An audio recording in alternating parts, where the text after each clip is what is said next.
Today we're going to be going over our payout summary report. This report is generated from Stripe and shows you what transactions they are paying you for. It is not to be confused with our transaction report, which details all transactions processed during a time frame.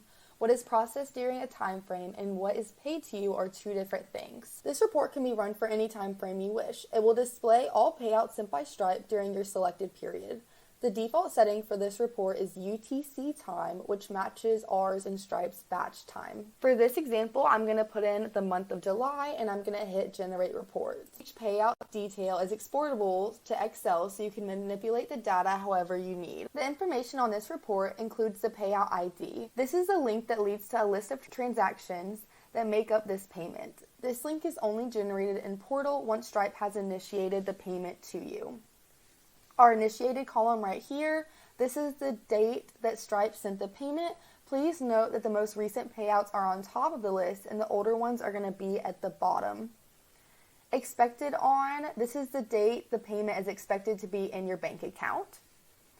Amount, this is the amount of money that is being sent to your bank account. Status, here are two statuses. Paid means that the money has been received by your bank, and in transit means that Stripe has sent the money, but it has not been received by your bank yet. To see what transactions are being paid to you, click on the payout link. On the top of this page, there is a payout summary that adds up all the transactions included in this payout. The transaction ID corresponds to the transaction number within Portal and is a hyperlink to the actual receipt. Transaction date is the date and time the transaction was processed by Stripe. Name, the name of your customer who paid for the reservation. The next column shows the financials for each transaction. How much was charged is broken out so you know how much sales tax was collected. The credit card fees and any Indexic service fees are subtracted from the amount collected before distributing the funds to you and are located under the fees column. Any refund made or fees subtracted from your balance are shown in red and in parentheses around them for easy identification. If you have any questions about this report, please reach out to your customer service representative.